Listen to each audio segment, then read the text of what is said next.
Hello there, and welcome to the Daily Scroll. I'm Zeph and he's DarkMouse, and we're going to launch straight into a quick game today. Because ranked games are quite difficult to find, which is annoying, because I like ranked games. It's nice to see a number go up at the end, even if it is The number a going rating. number going up with ranking. Oh god. Right. Well, many apologies for no episode yesterday. Life kind of got the better of us, so we've done an especially long double-length episode for today. Right, we're going to open up with a useless contraption, because why the hell not? And the fact it's the only thing in my hand that I can play at that time. So, yeah, useless contraption. And just wait for this guy to finish up what he's doing. Just a note for those of you who decide they want to be spiteful and point out any discrepancies between the audio and the video, this is all post-production. Most six, our microphone decided to not quite horribly die on us yesterday, but it wasn't doing what we thought it should, so an entire hour and a bit's worth of audio recording went down the pan. Hence why this is going up today, not yesterday. Yeah, because, you try staying up till whatever time in the morning, editing audio. No, not fun. Yeah, I was tired, and sleep-deprived Theft and GarageBand don't go well together. We found this out. Yeah, jeez. We found this out the hard way, actually, when I basically put auto-tune effects across the entire D&D podcast. That was a fun day. That was scary. That's a place no mortal soul should ever have to go. Matterspore sounding like he's singing as he's dishing out punishment from ogre mages is not cool. Little precursor to what happened in the campaign there. Yeah, because we also have D&D podcasts, which will be going up at some point. Alright, so this guy... Cool, so we got a kind of chatty guy. He decided to check out the video as he was playing Scrolls. He's probably playing it windowed. Multitasking is always fun. Yep, being able to multitask in a timed match where you've only got 90 seconds to do something is quite cool. So, yeah, let's get rid of Violent Dispersal, because, an expensively resourced card is not really what you want to start with. So at this point, I think this is one of the slower started matches. Hydraxon's a pretty cool guy. And what have we got? So, guys, it's been noted by various people, including Hanaconda, that they'd like to actually see that video of the Ogre Mages auto-tuned. So, here's a promise. If you get us to 100 subs, I'll put that video up. Oh dear lord. And you get to relive the horror. I might even preface it with the pink fluffy unicorns dancing on rainbows. We have to ask for permission for that at the very least. Not if we sing it badly ourselves. Damn it. Oh dear. So I just burnt that guy and got a new card out of it, which is a Cannon Automaton, which is brilliant when you've only got 4 resources. Gigantic walking pew-pew cannon. Yes, that I can't afford just yet. That's about normal. Quite annoying. So this guy's got a Ducal Spearman out now. Not particularly nasty, except he's spiky too, so every time a unit does melee damage to him, it takes 2 damage. Which is kinda nasty. A little bit, but that's what Order does. Nearly everything in Order has little passive effects that they do. So they've got Ducal Infantryman, I think that's Ducal Infantryman, who gives +1 health to every unit on its row. The Ducal Skirmisher, I think it is, gives them +1 attack. So, yeah, I'm just, that's just me trying to type stuff in and not being entirely sure what I'm trying to say. Okay, so talking a bit about the massive update that's happened to Scrolls. Indeed, Scrolls has had quite the update recently that's happened yesterday. It's the Scrolls update 0.103.0, the super friendly edition, because, Scrolls has always been just friendly and now it's super friendly. Almost ultra friendly. So what they've done is they've added in a friends list, which means that anyone you play against now, you can click on their name, click add friend. So you can build up a nice, it's kind of like a Steam-esque thing. You build up a list of friends, you can initiate a trade with them, a challenge against them, gives you a way of keeping track of who you know and who you don't. I'd say it's a it's a kind of logical implementation. It means that you can actually find the people you want to play against easily. Because you can just go on your friends list and take a look at who's in there, what they're up to, and challenge them. And it means that you can play against people regularly, kind of like any other physical card game that you're playing across a table. You just say, hey, you want a game? And they go, yeah, or they tell you to fuck off. Which has happened, actually, in a couple of times when I've been playing Magic out and about. Yeah.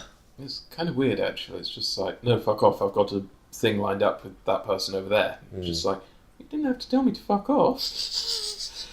But it gives you more control over who you play against rather than just a quick match, because quick match you can be up against pretty much anybody of any skill level, and the matchmaking system in this doesn't seem to be that great. I'll mention this now because I've played a couple of ranked matches where I'm rating 800, and I've played against someone with a rating of nearly 400 higher than me. So now they got a friends list. You don't need to worry too much about that, if you're worried about that at all, really.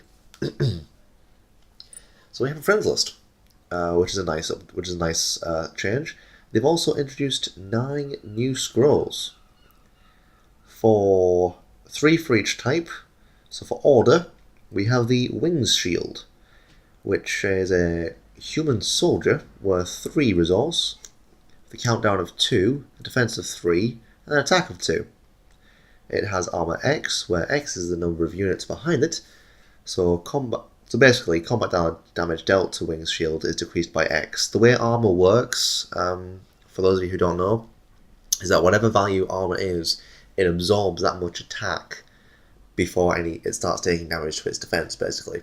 So cannon automatons have armor 1, which means that in order to kill one in one hit, you have to do 5 damage to it rather than just 4.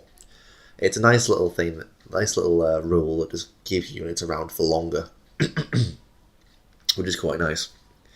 And the next one the order has is Redeploy, also 3 resource, and allows you to swap 2 target rows on your side. Now this is another one of those nifty little things that order can do that the other two resource types, can't, is that they can swap units from one tile to another. I've had it done to me as Pother, there's Flip, and it's nice for moving your opponent's stuff to where you don't want it, basically. And it can really screw with your opponent's setup, or you can move your own stuff, and you got extra move space out of it, basically. Redeploy means you can swap 2 target rows on your own side, but it means if you think, oh, I really wish these guys, this Ducal Skirmisher and Infantryman were, on that side, and I could move my general down and get all the benefits of everything. Or I wish, my Knight Scholar was on the opposite side to where he is. You can now swap those rows across if you have this particular scroll, which gives Order a scary amount of maneuverability now, more so than I thought possible at this point. And they've also got themselves another cheap soldier called the Wings Soldier. Doesn't give them any particular bonuses, which is kind of weird, because Order's all about the bonuses. Yeah, Order seems to have a lot of cards that all have passive abilities, and a few with active abilities. I think they've got the most for it that I've seen. Either that, or I've just played against people who love Ducal Skirmishers and Infantrymen and such. But the Wings Soldier, 2 resources, countdown of 2, defense of 2, attack of 3. So, not shabby by any means for 2 resources. So, what do you think of the Order cards then, Thef? I'm impressed so far. They seem to be adding in stuff that's well thought out and intelligent. They're not just dropping a load of random new stuff in and going, here, make what you will of it. These seem to be logical progressions of where the decks should be going. They seem to be... I guess this could really be said for all of them, but they make sense in the context of the deck that they've been released for. This is very true. It also gives people, say if you want to play an Order mix, so you mix the Order with the growth and with the energy, Wings Shield is a brilliant little card that you can just plonk right in front of your cannon automatons, in front of your gun automatons, and it will have, armor 2, which will keep it alive for that bit longer. Though in saying that, it's only got a defense of 3, so it would take about the same amount of damage to kill off as it would to kill off the cannon automaton. But again, it's only a 3 resource card, so it's quite a lot more durable. it's all give and take. Balancing these cards must have been a nightmare, and Scrolls, the guys at Mojang, just have my untold admiration of the way they've been able to do this so quickly. When it hasn't, Scrolls has been in beta for 2 weeks now, 3 weeks. 3 weeks to a month, I think, nearly. But yeah, nearly a month. You think about, this brings up balance issues in games in general. We've seen kind of the tabletop counterpoint to that, which is M14, released fairly recently. Yeah. The Magic Gathering Core 2014 sets. And some of the stuff that's in Core 2014, you can very clearly see the power creep. Yeah. It's quite scary. I draw comparisons between Scrolls and Magic because Magic is the other major card game I play, aside from, I played Pokemon cards as a kid. I don't know many people that didn't, but... Yeah, that's true. At least in the UK, I don't know if it was the same in the US, but, power balance in the game is very difficult, but it's where Mojang have got it right, keeping Scrolls quite a closed environment. Which is quite surprising, actually, considering the last game they've done, Minecraft. That is quite different in that. There's not a lot of balance issues as such to worry about there, other than mobs being too powerful or too weak. And it's interesting to see that they've gone for a card game for the second game. Not complaining at all, just really quite amused. That's the thing, they couldn't just do Minecraft 2. That would have been an economic shot to the nuts, basically. Minecraft 2, down the mine. That's the thing, Minecraft is not so much a game as an everything that you can possibly want to do in a world with mods. It's a sandbox with everything in it. It's a structured sandbox, which is interesting, but I guess we're here to talk about Scrolls. It is interesting, though, that Mojang have gone from this very open world, kind of adventure sandbox, I think. It's Minecraft. I don't need to define it. You fucking played it.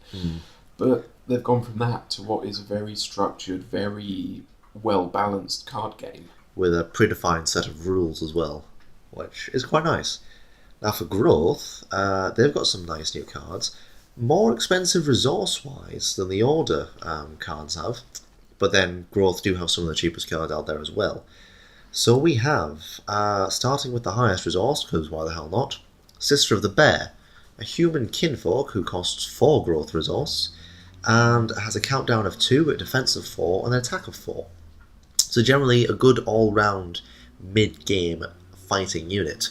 Good at soaking up a little bit of damage, good at dealing a lot of damage as well. Kind of similar to the crossbow one that this guy's got on the field now. Except the crossbow one's only got 2 damage he can take before he dies, as a countdown of 3 rather than 2. I think it's about the same cost. So he deals damage at range, this girl deals damage up close, and is quite tough because of it. Cool to see the artwork. She's just got a massive cleaving axe. Like, we're talking great axe on steroids here. The artwork on these things is quite cool. It's quite nice just to see the attention they've paid to them. It's impressive. Mojang have created quite the world in their own right here with just the artwork. And I don't know, is there like a Scrolls background or anything like that, or is it just kind of what you see is what you get? I think it's kind of just what you see is what you get. I've taken a look at some of the wiki pages. I try not to look at wikis where I can unless I absolutely have to, because this type of thing, it's nice just to click booster and go, oh look, I have a new card. What does it do? I've never seen it before. So I try not to look into the wiki too much, but I did try and look around and see if there's any story behind it. There's not so much I can tell. It seems to be more of a player-driven thing than anything else. So the stories are what you create. So here we could have 2 armies meeting on the field of war for whatever reason, I insulted his mother, so he thought he'd come and slap me on the face, and I thought I'd put structures in his way and creatures, and he thought he'd send creatures against me, and for some reason there were idols involved, and you make your own story up. See if you can do better. Well, it sounds like a standard day in the UK Houses of Parliament, actually. The Prime Minister and head of the opposition trade insults at each other for a while, then one of them stands up, slaps the other, and they all go for tea and coffee. Getting away from politics. Topical political joke there. So what's next? Well, for another 4 growth resource, finally something else that alludes to rats. You remember me mentioning the junkyard? It gives rat cards bonuses. The Rat King is a spell, not a creature. It's kind of sad, but a a rat king who summons a beast rat on a target tile and on 2 adjacent random tiles. So you get 3 rats, and it goes hand in hand with that junkyard. Now, I still don't know if there are any rat cards out there for growth. I've never seen anybody play them. I have never seen anybody play anything but either wolves or humans. Or bunnies. We've seen one player use bunnies, and that was quite cool. But I've never seen anybody use rats. And it would be quite nice to know if there are actually other rat cards out there, or if this is something we're going to look forward to from Mojang, putting in more rats, just make that junkyard worth playing. Because you could just fill your deck with rat kings and junkyards and a couple of bunnies and whatever else, but, you know, if there's no more rat cards out there, then there really should be.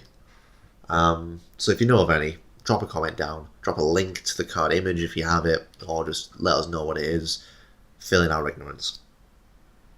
The last one for growth is a nifty little 3 resource card, which is also a human kinfolk.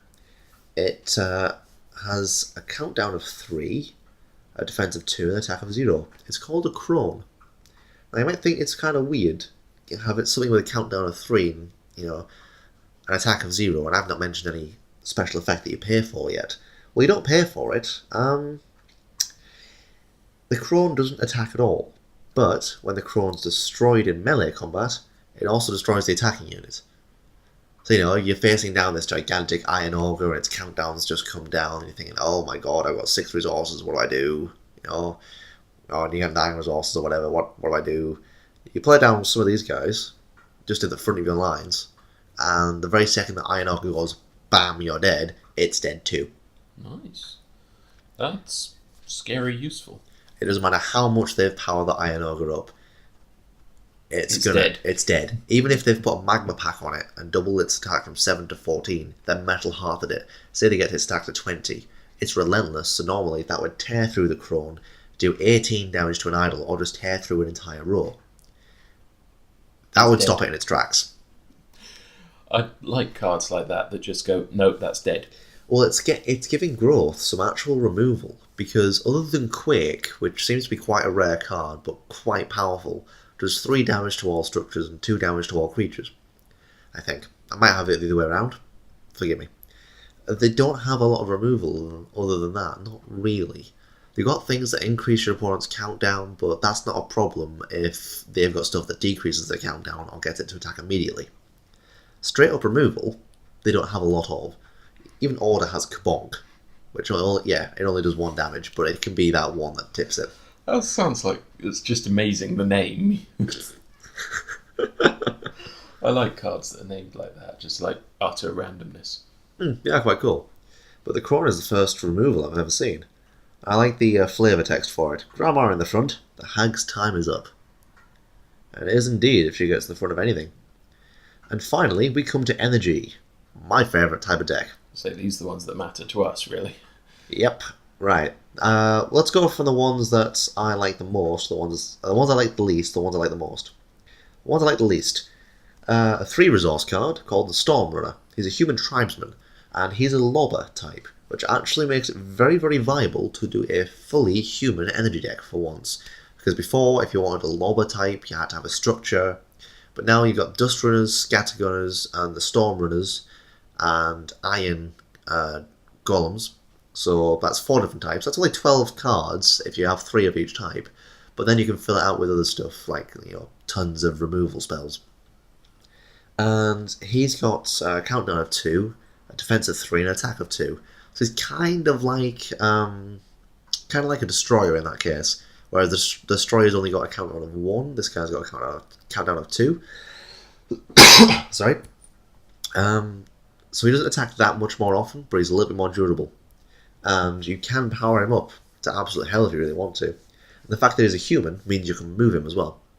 So destroyers and catapults of goo, once they're down, you can't move them. So if you put it down and think, oh, that's a really bad place. Stormrunner, you can move him. Useful as hell. Not that I'm ever going to use him. I don't particularly like the humans, I don't know why.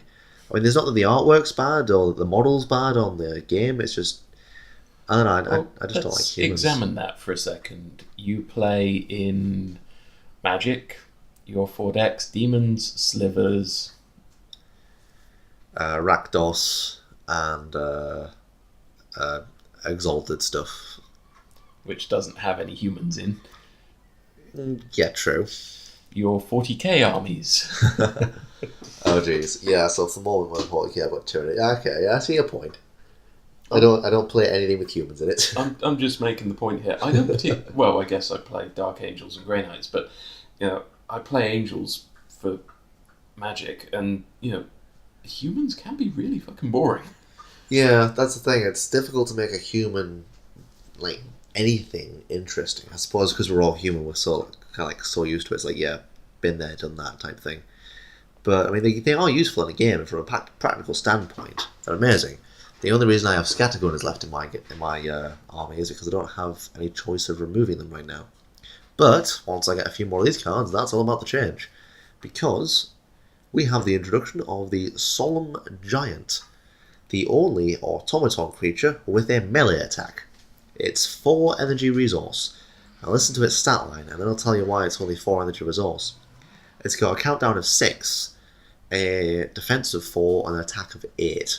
And you think, geez, what an attack. The countdown must be what lowers its energy resource. It's not, actually.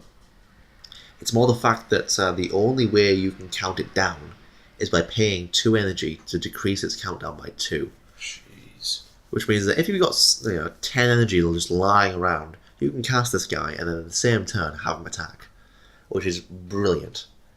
On the other side of things, you can spend the time having him there. Every now and then, if you've got 2 energy left over, just decrease his countdown by 2, and then power him up with a ton of stuff right before you do it again, and make him a really, really badass, destructive force. And if you get a couple of redesigns in there, you can make him defense 8 and strength 4. I mean, yeah, fair enough, what face value, that's not brilliant. But redesign it, and then you can put things like Metal Heart on him, as long as you've got a lot of structures out, makes him powerful as hell.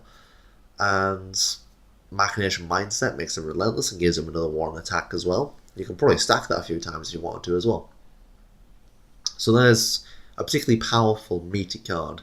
And now finally, a fully automaton deck is really viable. Because generally I tend to find that I like to have at least 12 creatures in there. Less than that is a bad idea. I might have 11 or 12, but less than that is kind of a bad idea, because they're what you need to really win the game. And a Solemn Giant now gives you just that clout, basically. It's easily the strongest of the automatons so far, and not the most expensive either, for what he is. Although, I guess if you count the extra 6 energy you have to pay, it's more 10 energy. But you can pay that over time, which makes him a really nice card to try and use. And the Metal Wonder is the last energy card for 4 energy resource. It's a totem structure with no countdown, a defense of 4, and no attack. Now this is a really quite cool one. This is probably going to change the way a lot of energy players actually play. I know it's tempting me to change, but I haven't got any yet, so I can't. When your opponent plays a spell or enchantment, Metal Wonder deals 2 damage to a random idol under their control. Should probably define idol there. Yeah, the idols are the 5 things you can see on either side. Well, Cool. 4 on either side now, because one of each is dead. Each one has 10 health. When you lose 3, you're screwed, basically, you lose. So this thing just starts nuking them every time they cast a spell. Yep. So if you get 3 out on the battlefield, and they've got a lot of resource, they've then got a balance casting that resource against possibly taking a ton of damage to their idols. And they're not that durable, but you don't put them at the front. That's a silly idea. But it does also mean that if you're really good with how you play, and you've got a lot of removal, and you've got some machine priests in there, then You can force people to keep casting stuff as blockers, which is hurting them in the process. well, not blockers as such either, because these things mean that you can attack your opponent's idols without any creatures. An entirely structure-based deck with a couple of humans in there to keep them going is now ridiculously viable. It would take a lot of skill and a lot of luck to pull off properly, but I don't see why not. Once I get a few of these, I'll be trying it. Here's a challenge for you, yeah. DarkMouse's next challenge: Make a structure-only deck with... I'm allowed machine priests. I'm saying that right now. You can't refute it. It's there. Fair enough. You're the one that's got to play it, so yeah. Yeah, true. Alright, cool. So, there's also a few more miscellaneous little bits. The full change logs on the Scrolls website, which is the same site we can buy Scrolls for $12.95. We will link you to the change log in the description down below. Indeed. Now here's something interesting. Removed Herobrine. That's really quite worrying. Herobrine was, for those that don't know, supposedly the ghost that stalked the single-player Minecraft world. Randomly killing off players, he was the basic Steve model, but with glowing white eyes. Looked fucking terrifying, and there's quite a few documented cases of him, showing up down a mine or something. The deeper you went, the more chance there was of coming across him. And he was Minecraft's very own ghost story. There was a lot of hype around him, that kind of thing. I'm quite scared that he was in Scrolls to begin with, I'll be honest. Yeah, I don't know where that's from. I mean, how would you put Herobrine in Scrolls? Where would he go? He might just turn up randomly or, appear in the background or something like that. That's kind of creepy, I'll be honest, because I've got a few friends who claim to have seen off in the distance this figure watching them while they built in Minecraft. Single player, playing offline, closed network, the works. No way that anyone else could have been in their game. And just this human figure off in the distance. It's kind of creepy when you think about it. A little bit. I mean, I'm still...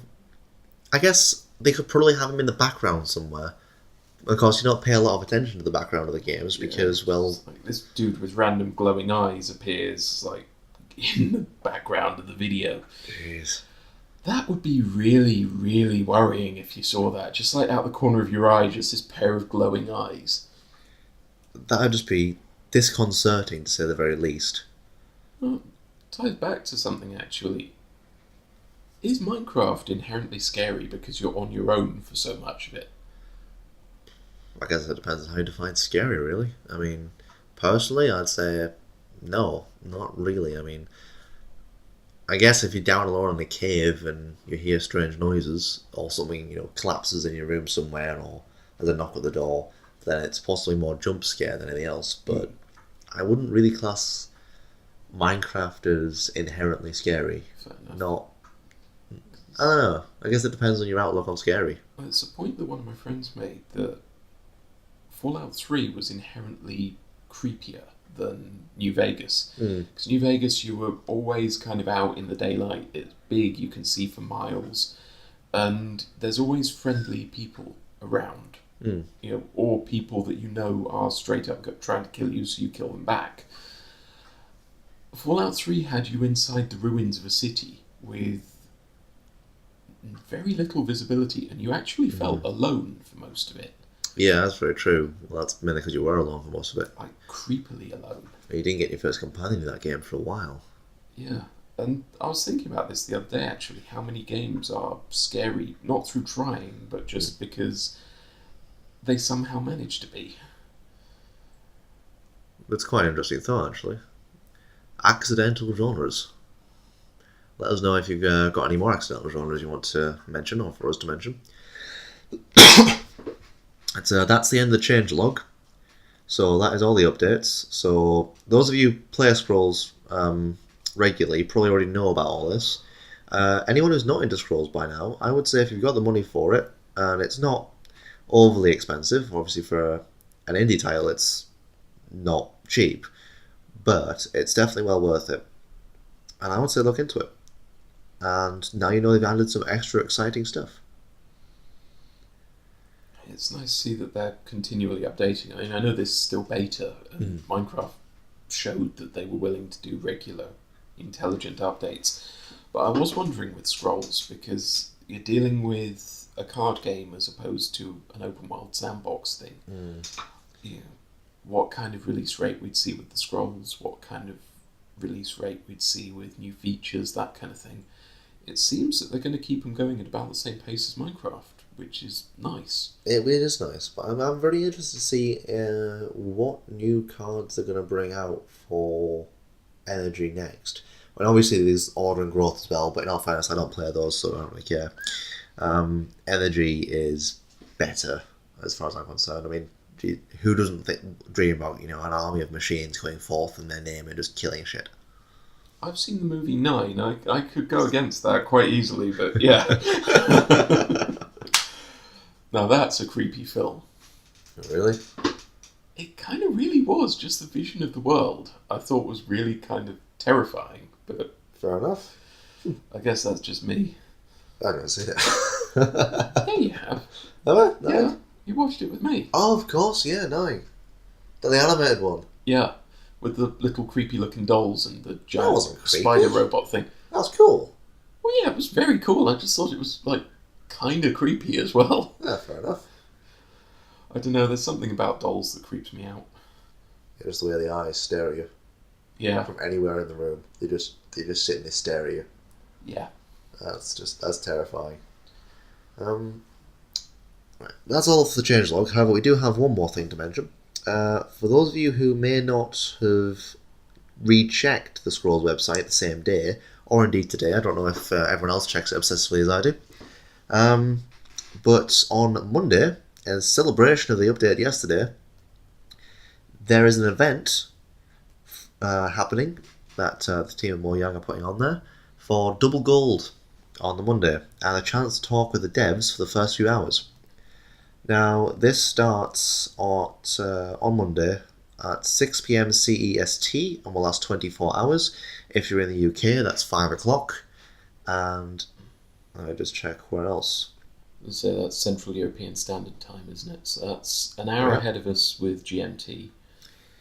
Yeah, so there we go. So, yeah, UK 5 PM, British summertime, and otherwise Central Eastern, what was it? Central European Standard Time, 6 PM. So basically anywhere but the UK, you're looking at about 6 PM. If you're one of our American viewers, that will be 1 PM. If you're on the Atlantic seaboard and Pacific Standard Time, that would be 3 hours before 1 PM. About 10-ish in the morning, I think. Well, if oh god, I'm just checking. Okay, fair enough. That's not actually checking. Oh, here we are. Times in North America. Jeez, this is not a good idea.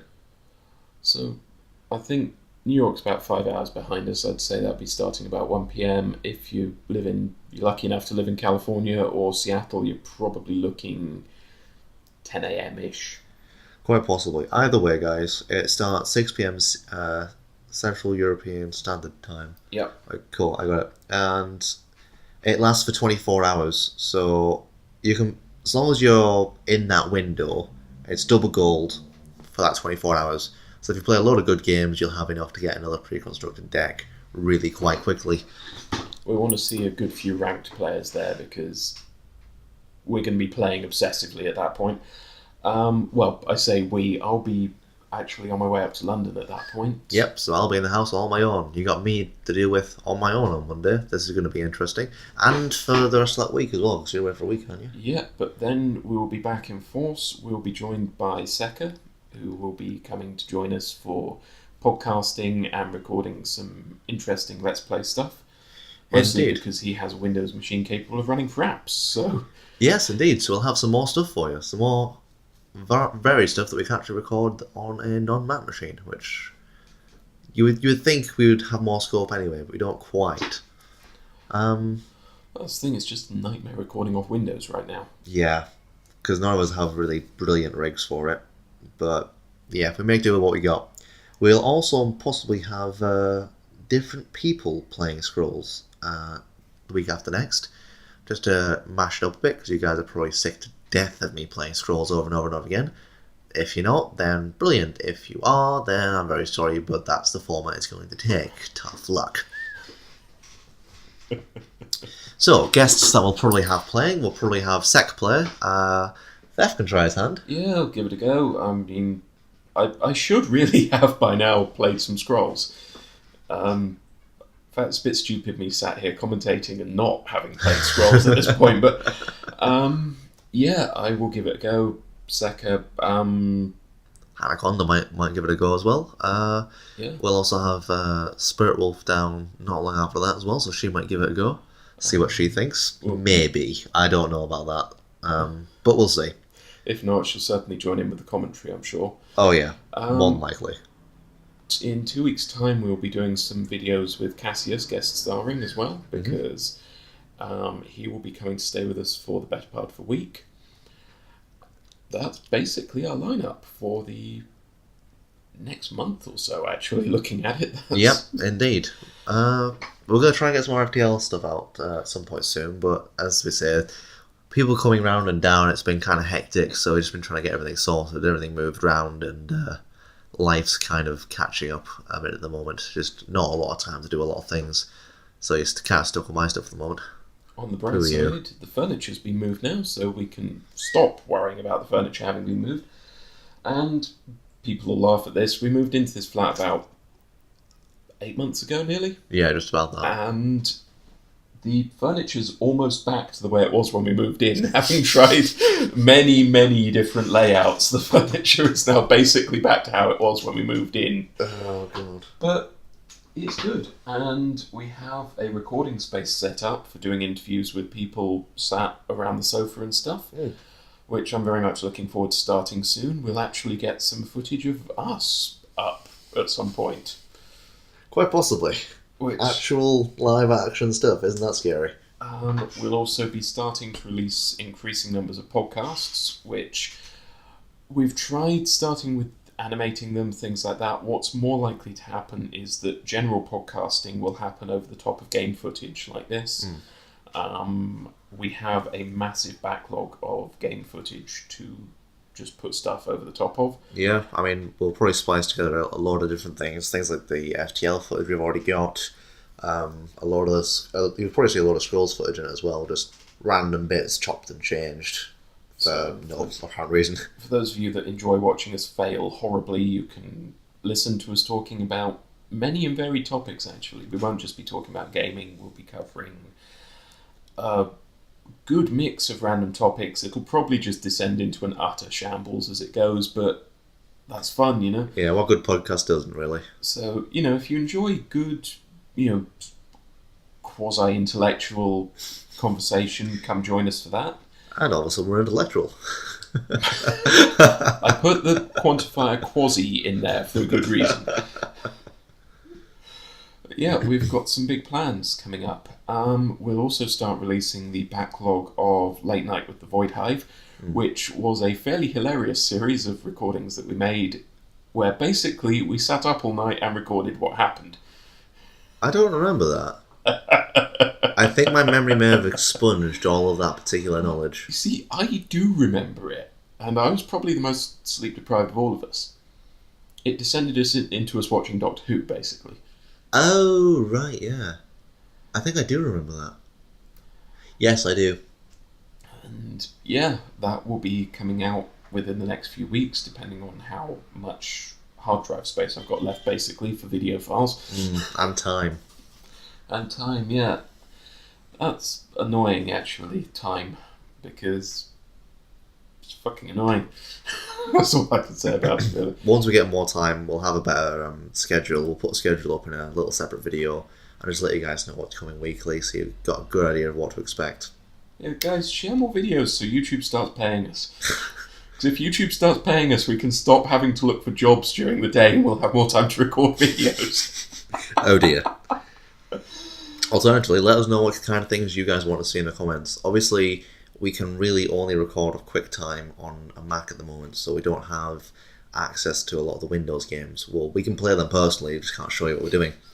So if you just wanted to put a black screen saying, you know, Thefia is playing Mass Effect, or DarkMouse's is playing Soul Reaver, just in the background for like half an hour, then feel free to say you want that, and we'll we can probably do that. laugh hard. That's a very easy video for me to make, I'll be honest. But, require very little editing. Alternatively, just let us know what kind of things. Just bear in mind that we can really only do Mac compatible at the moment, and even then, really only Mac compatible games that aren't too heavy on the RAM. Bless her, Starbug, the machine that we record on, basically has no graphics card short of the Intel HD 3000. Yeah. Oh, fuck's sake. That, for those of you wondering, is not a Reaper coming to ground in the sound outside. Good, I'll put the cane away. That is the ferry to France leaving Millbay Pond. So, yeah. Although, I should sample that and put like a robo effect on it or something, because that would make an amazing Reaper noise. Oh god, it's terrifying everybody with that every now and then. The Reapers are here! The Reapers are here! We're all fucked!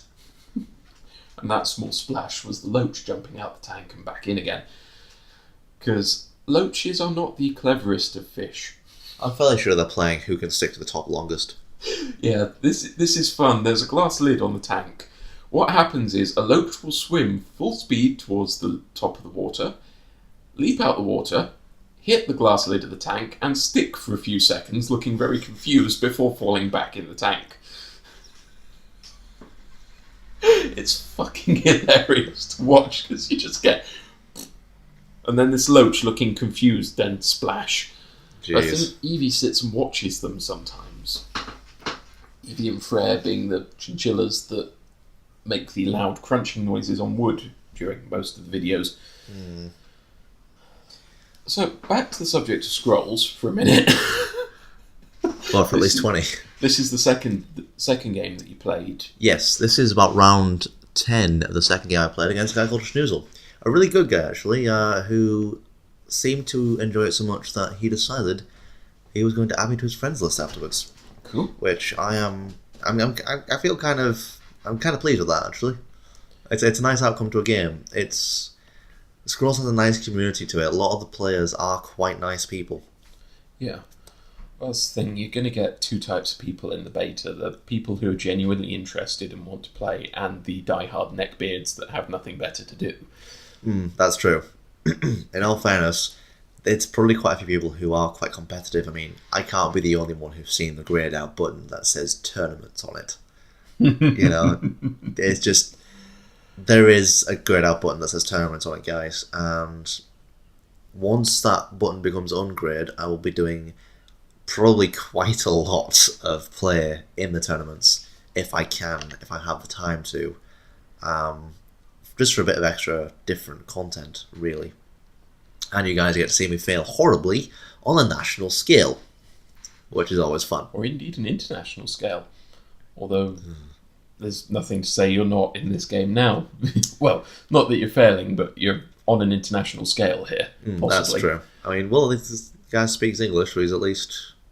That actually isn't an indicator of anything, is it? That's the thing. Does Scrolls have an inbuilt translation engine, or does it just match you against other English-speaking people? No, I think it matches you against other... It's probably a server thing, so I'm probably against people in the UK. Fair enough. Which means that everyone here is probably English, or lives in England. It's dangerous these days saying that everybody who lives in England is English. Yeah, but okay, they're all residents of the UK or US probably that you're playing here. Yeah. For the sake of the language barrier. Oh yeah. But this guy was a lot of fun to play with. He was really good spirited all the way through, and we had quite good dialogue all the way through as well, which was quite nice. It's always nice to be able to just sit and play a game and be able to just type in the chat, nice and friendly. Nice, nice play, ow. In this case, ow is quite applicable. It must make one hell of a difference. Well, I know it does make one hell of a difference when the game's got a good community behind it. Yeah. Because, coming from the perspective of playing random multiplayer matches online of, say, Left 4 Dead or Half-Life 2 Deathmatch or... Yeah. The number of times I've had someone type to me in the chat, GTFO noob, is unreal, because noob now is used as like a slang term for, idiot, why are you here? Well, it's kind of a depressing thing, because there is a difference. I mean, especially when I was first playing big online games. I mean, I was lucky. I was part of the first kind of wave of big online multiplayer games when I was younger. Because one of my friends had 256k broadband when it was like this brand new shiny thing. Wow. I still had the Cylon ejaculating at home, but he had the fucking broadband, and that meant that we got to play stuff like, well, hell, we got to play the original Battlefield, the original Call of Duty, all that kind of stuff online, which was unheard of amongst my friends group at that point. That's quite cool. And it used to be that a newbie, as in new, then BIE on the end, was someone that you cherished and nurtured and, brought into the community and looked after. Or at least, apologise to them before throwing them beneath the tank. Yeah. A newbie was someone, they said, how do I fly? You sent them, you hit the command that sent them the list of controls. So it appeared on their screen in their chat window for a few seconds. They could look and, you didn't actively put them in front of the helicopter or, in charge of the helicopter, but, it was accepted that they were people that were learning to play, so you taught them. Yeah. You realise that you're in the same boat as a new person, and you figure, yeah, fair enough, they're going to screw up and probably kill us all. But that's fine, it's a game. But it's going to be fun. Then you had the noob, N00B, or N00B, if we're going to elite speak here, who were just people who had played for ages. They're the how do I mine for fish people. Yeah. The people who you just want to type L2P at, because they clearly never bothered to learn when they were being taught. And that's the thing, that's the difference, is that you get people these days who just expect the game to instantly tell them how to do everything. Which, it doesn't work like that, unfortunately, for those people. What it does mean is that eventually there is just this feel that everybody who's new at a game is one of those idiots, is someone who has never bothered to learn the mechanics. And that's really kind of wrong. And I say kind of wrong, I mean really wrong. Because, I've had it before when I was playing a multiplayer for one of the Dawn of War games, and I'd done something a bit wrong. I was playing as an Eldar Farseer, and I ended up Eldritch Storming this guy. Now, I hadn't played with the Farseer too much. I had played with it a little while to get the Eldritch Storm, but I hadn't played with it as much as I had with the other ones, like the Tyrant and the Space Marine. So I played with Eldar Farseer after having not touched it for quite a while. So You still touch Eldar Farseers. Oh god, I knew that was coming. After not touched the So was she. Oh dear. And I had very little idea of what I was doing. Now, as soon as that wave started and all the enemies started just pouring in, I figured, right, I'll put an Eldritch Storm on that place over there, because no one's stupid enough to run over there and get hit by their own teammate's Eldritch Storm. At which point, as soon as I think that, this other guy runs over there and he starts laying down his Eldritch Storm. Because obviously the enemies will start attacking whatever's closer to them, even if it's invulnerable. So his logic was really quite good. Run over there, become invulnerable, Eldritch Storm them, kill all of them off, and then run away again. And unfortunately, the second he hit Eldritch Storm, I did as well. But I think there was a slight time delay, so that by the time his Eldritch Storm finished, mine still had a little to go, and unfortunately killed him. And he was still surrounded by quite a few things. We killed off quite a lot between us, in all fairness. But we ended up losing that wave because of it, and that was my fault. I accept that. What I don't accept is the fact that afterwards he told me to go die in a fire noob. See, that's the thing. There's a difference between owning the fact that you sent the Eldritch Storm over there and the fact that he then ran over there, which you could not have predicted he would do. No, there wasn't a lot of good team communication in that particular match. There never is. That was the last stand mode of Retribution. Which is notorious for its lack of communication between teammates, unless you're pretty good friends or you know exactly what you're doing and you all have your roles preset before the game even started. And the best game I think I've played in that regard is one with a friend of mine from Wales. I'm not going to name him because I don't know if he would want me to or not. But that game we played ridiculously well and got well over 1 million points, and that was one of the first games I played. And that was brilliant. And that was through a lot of teamwork and team communication. And that was quite useful, quite good. See, I remember back in the day when we were playing some local multiplayer on Ghost Recon. This was back when I lived up in London.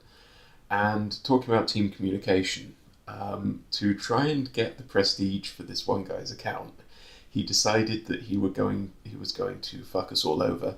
He stabbed each of us in the back, playing 4-player multiplayer, stabbed each of us in the back, and then ran for the chopper so that he was the sole survivor. He got the prestige for it.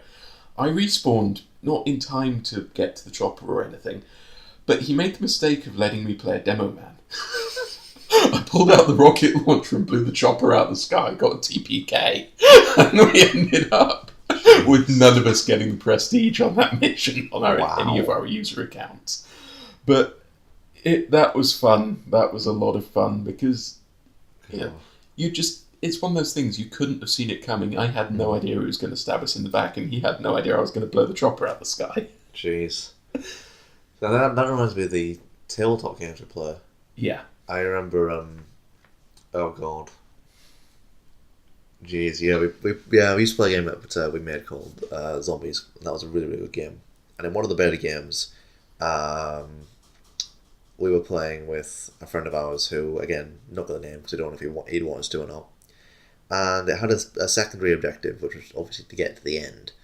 Now, what he didn't know, and what we did know, was that as soon as you hit the secondary objective, you have to hold out for a little while against quite a lot of zombies. Unfortunately, he had a personal teleporter. We were surrounded, and he thought, you know what, screw this, I'm going to go to the secondary objective and win. At which point, he teleported over there, unleashed 200 zombies, and got promptly torn to pieces. Yeah. Message of the day, kids, don't screw your teammates over, you kind of need them. The fun thing was, I should point out, Zombies was a mod for 5th Ed 40k. Yeah. Which we basically used the rules, you built a character, gave them what you wanted from a single codex, and punked them down on a planet infested in zombies. And the problem was, I'd created some fairly overblown rules for what happened when somebody reached the final objective, which in this case was the landing pad. Now, what I hadn't accounted for was that some dipshit would teleport themselves 36 inches across the map to the landing pad without the rest of the team there. Because the numbers that you rolled for the final zombies, it could give anywhere between, I think it was 120 and 200 zombies. But it was designed for a team of 4 or 5, which we had at that point, to hold off for D6 turns before the shuttle arrived to extract them. You know, a la the ending of, say, Left 4 Dead, any of the main missions where you have to get to a vehicle or something. Yeah. You know, it was fun. It was a good way of messing around. It certainly didn't take into account, and this was a shortcoming on my part, it didn't take into account the idea that someone might just get there themselves. Yeah. That was fun. Yeah, so 200 zombies, and the guy in question, who happened to be an AdMech explorator, got eaten quite badly. Yeah, I think I can't remember quite exactly, but I think his words were something along the lines of shit. Yeah. It shows what happens when you just run away from your team and try and be the lone survivor. See you later, shitlords. Oh no. Problem was, there was a wall in between, like a wall that we could destroy, that we were meant to destroy, and then get to the landing pad. And because he teleported, he bypassed that completely. So he left us to deal with the wall when he was the one with the C4, if I remember correctly. Yeah, he had the explosives. He was like, come on guys, give me the explosives, I can knock the wall down. I was like, yeah, fair enough. And then, he's sort of sods off. Which, that kind of broke that game, I think, but it was hilarious just watching him get torn to pieces. The look on his face. Just a lot, really. To be fair, that game then ended with Talrazik, the Necron, being lowered from a pole from the top of a very large dinosaur and playing lawnmower to the zombies that were there. That was incredible. That was brilliant. Just imagine the image of a T-Rex 4 or 5 times the size of an actual T-Rex, stomping through hordes of zombies, stomping on hordes of zombies, with a Necron hanging from a pole, with his war scythe rotating at about 1500, 1600 RPM, just shaving through these zombies, while a Victorian gentleman on top sips tea and vaguely gestures while holding the reins to the dinosaur. Now, our logic behind that was Tarazik, who was my character, was a Necron overlord. He was a machine, so therefore it made sense that he could spin his wrist around in a perfect circle, and it wouldn't damage him or anything, because the wires are wires, they would just twist. And if he span one way and the other way, it'd be fine. So yeah, we turned a very, very elegant, majestic Necron overlord into a glorified lawnmower. To be fair, you won the game. You made it out. Only because of Nibbles. Yeah, Nibbles being the rather large dinosaur. Yes, and only because of Telford's sacrifice on the back.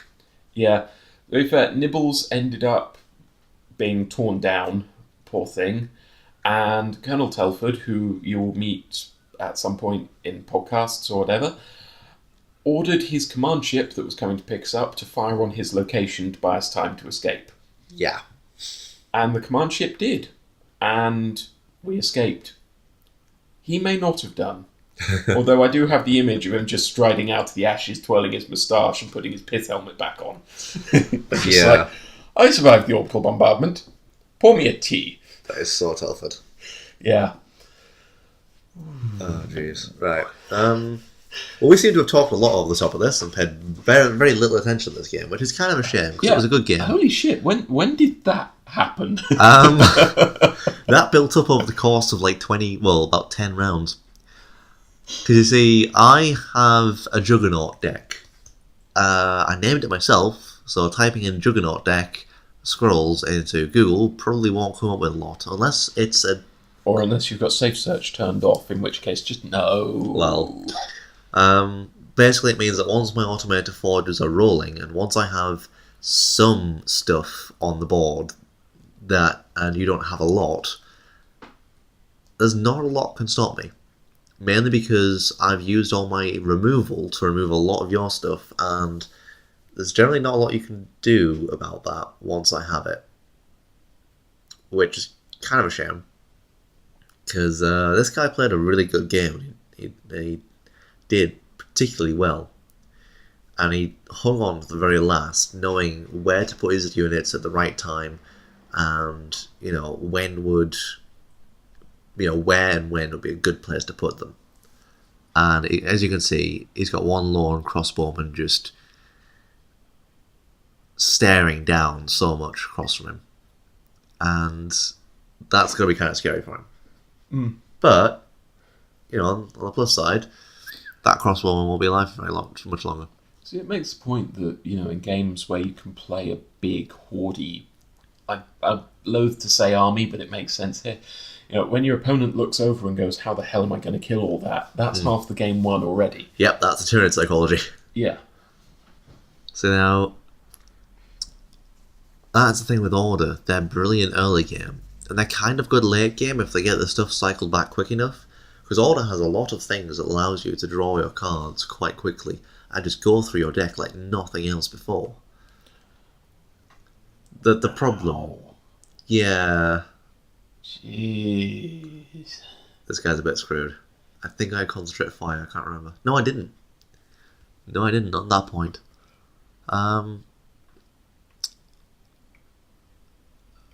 Yeah, I was explaining a couple of things to this guy, so... Talking about the crone there. Yeah, basically, this is going to be the format for any particular episode of Scrolls that has gone on for quite a while, or I don't think the audio is particularly good for, or hell, that I've just spent a lot of the game typing to a really cool person on Scrolls because they're cool to talk to. At which point, I'll probably end up doing a post-production audio over the top and completely scrubbing the actual audio. Or guys, let us know in the comments if you prefer this style. I see what Total Biscuit means about it being difficult to get a cohesive set of narrative going while you're playing the game. Yeah. I really do that. Yeah, it's difficult to be able to concentrate on what you're doing and talk at the same time. So he does a good job of it, and so do all the other YouTubers out there. That they do a brilliant job of it. Obviously, some YouTubers don't talk as much; they just scream. Bless you, Beauty. I mean, this guy's given as good as he gets. It's kind of too little too late, but he is killing stuff off, and not once did he give up. I mean, he GG'd earlier on and said, GG, well, WP. He was like, yeah, well played. That's fair enough.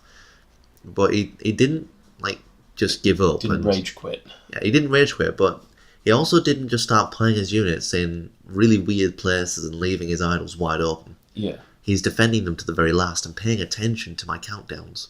Yeah. Which is brilliant. Because as you can see, he's got someone in the way of my cannon automaton. And I've got no concentrate fires. So it's going to take me an extra turn on top of this to be able to kill him. Mm-hmm. At which point, he might have something else as well. Yeah. Which is brilliant. And that's the thing, I do like Last Stand gameplay. I know it's a kind of tired trope of many, many things now, but there's something quite appealing about watching a very heroic Last Stand. Yeah. That sounds crazy as a Tau player because, the Tau hate Last Stands. They see them as the unimaginative demise of a particularly unimaginative general. But at the same time, there is something quite cool about them. Oh, yes. Especially when they're done masterfully like this guy's doing here. Because, all he's got to be able to do is start removing my stuff. Again, Order doesn't have a lot of removal, which is its downside once it gets to late game. There you go, he's seen that my countdowns, I've got a lot of stuff now, and I've got Concentrate Fire there as well. Which I think spells doom from at this point. I can't remember off the top of my head. Oh yeah, I thought I used that. Okay, fair enough. I'm just weighing up my options, seeing what I should do, and it's quite good to look back over your plays like this as well, because that way you can see, why the hell didn't I do that then, Why did I fuck that up? Because I could have taken... Actually, yeah, if I Thunder Surge there, I could have taken... No, I couldn't have taken... I couldn't have done because I wouldn't have enough to Concentrate Fire and Thunder Surge.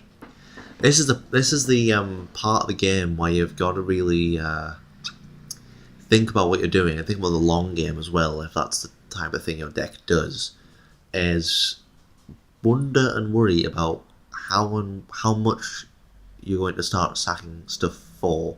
Are you going to sack up to 6 resources? Will you go to 8, like I think I did here? Will you go to 10? Because going to 10 is not a bad thing. The difficulty comes down when you make that kind of make or break decision. Do I kind of sack this guy for resources, or do I hold on to it and do I sack it for cards and hope I get some good stuff I can play? More often than not, it does turn out okay as long as you know what you're doing with it. Now, yeah, this guy did a really good job playing this. And was quite cool. He also had me as a friend, which I think I mentioned. I'm not proud of that at all. My first Squirrels friend. Yay. You see, that's nice when somebody's given you a really good game, and you can now go back to them for another good game, as opposed to, I don't know, playing with people you played against before. It's always fun.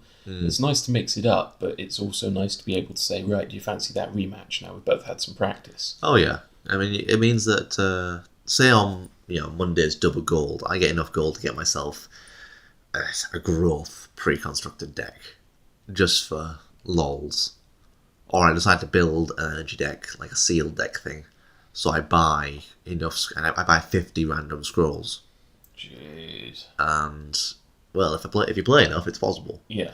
And do a sealed deck from that. That could go either really well or really badly. Now here, I got a lot of scrolls that weren't any use to me. I already had enough of them on my deck. I never use Iron Whips. I'm the same in Magic. I don't like doing damage to my own units for benefits. It seems really silly. Obviously, it's not. People do it, and it's a good tactic. I don't personally like it. And that's goodbye from us here at the Void Hive. Indeed. See you later, guys. Have a good one.